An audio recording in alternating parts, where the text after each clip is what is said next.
On behalf of Impera Education, I would like to welcome you to Optional Membership Training for Employers. This training is to educate you on who qualifies as an optional member, the responsibilities for reporting, and to share helpful tips for reporting in ERIC. Let's explore where you will locate laws regarding optional membership. This training is a high-level overview of who may qualify as an optional member and who may not. If you want more detail on this information, you'll want to reference the MCA and read the laws pertaining to optional membership. It's so important to report your employees correctly the first time. Here are some examples from the MCA of PERS optional members under 960 hours.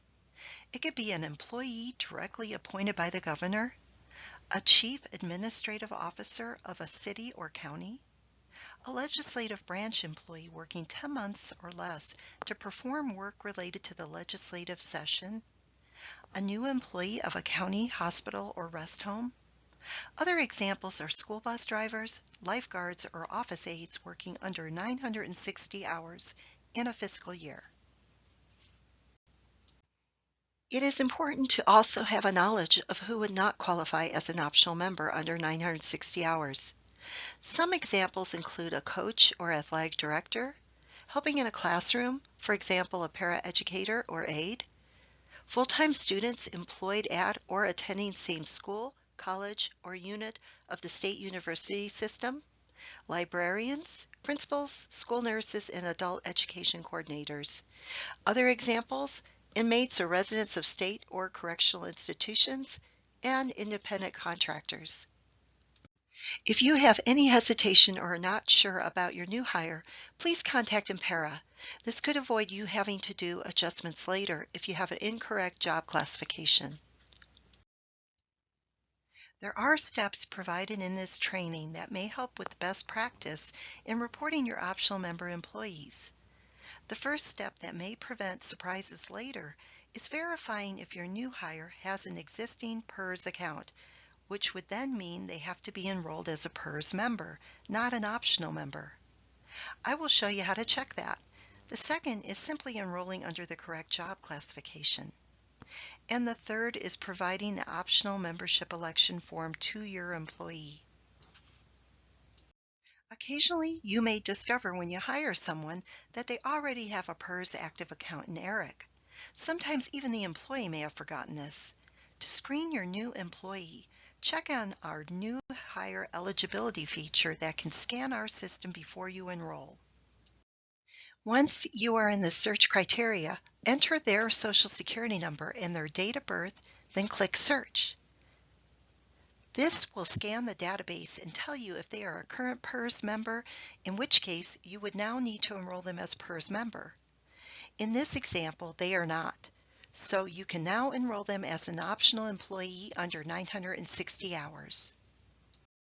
If you find the search brings up that they are indeed a PERS member already, you'll want to notify them of this and that you will be required by law to take contributions out of their pay. Direct them to complete a PERS designation of beneficiary form available on our website and enroll them as a PERS member. If you find they do not have an active PERS account, you can now enroll them as an optional employee under the 960 hours. Let's now cover the PERS optional membership election form because your employee has the choice to participate as a PERS member. After enrolling your employee as an optional employee under 960 hours, go to our website and under the Employer banner, select Employer Forms. This is where the optional membership election form lives. When you go out to the Forms directory, you will see there are different ways you can send us the forms.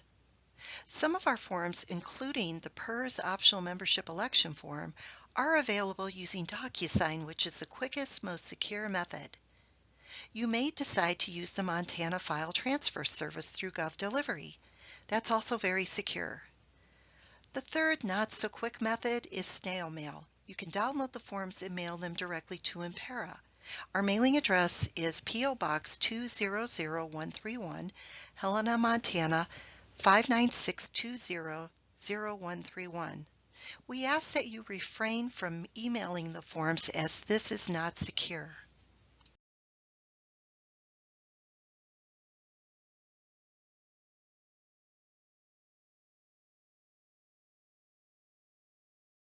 When you visit the employer form directory, you will see other optional membership election forms. There are forms available for part-paid firefighters, legislators, local elected officials, retired PERS members as a local elected official, non-PERS members who may elect to participate in PERS as a local elected official. If you receive the form back from your employee and they elect membership, you will terminate them as an optional member. The second step would be to enroll them as a PERS member. Membership begins the first day of the first pay period for which the employer reports the employee as a member. The third step would be to direct them to the designation of beneficiary form, which is available out on our website, and to guide them to our new hire trainings and information, and finally, the PERS plan choice form. If they are new to PERS, they have a window of a year to make a selection which plan they want to be in. This third step is so important. We need to have beneficiary information and they need to make an informed decision as to which plan they would like to be in. If you find for some reason you didn't provide your employee the election form, here are the things that you need to do.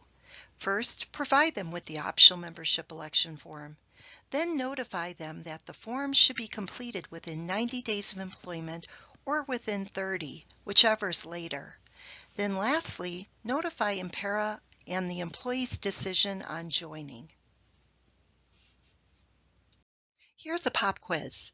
The question is, you have hired an employee as an optional member and they have gone over the 960 hours for the fiscal year. What should you do? The answer would be to notify your employee they will now be a PERS member and have contributions taken out of their check. The second thing would be to terminate their position as an optional employee under the 960 hours. Then enroll them as a PERS member. And here's another quick quiz. Do you know what start date you would put in for the new PERS member? Well, if you said the actual date they start the contributing position, then you would be correct. Remember to have them complete a designation of beneficiary form and attend our new hire trainings about plan choice. Again, they have a year to decide which plan they will be in. They can be in the defined benefit, defined contribution, and if they are a university employee, the MUSRP plan. If they would like to purchase their non-contributing time back, they would need to contact Impera for a cost statement. Did you know that ERIC has a way for you to track your optional member employees' hours? If you were to go to the home screen and click on Limitation Maintenance, it will bring up the Limitation Maintenance screen. Under Criteria is a drop-down box where you would select OME and enter the employee's Social Security number and click Filter. Here is where you will see where they are with their hours. The hourly limit starts July 1st and ends June 30th of each year. Be sure to check out our resources and other trainings. We do offer live webinars each month, so check it out to see if there's a training you would like to be a part of. Also, we are working on adding presentations such as this one in a recorded version, so if you're not able to attend a live training, check out some of the ones we have out there for enrollments, terminations, adjustments, and more. Remember to access forms and information under the Employers tab on our website. Next to that is our education. That's where you can look at future trainings. For any questions you may have, our call center is on hand to assist. Our number is 1-877-304-5452, or if you're in Helena, you can dial 444-3994. Our email address is impera@mt.gov. We ask that you please refrain from emailing us members' confidential information. On behalf of Impera Education, thank you.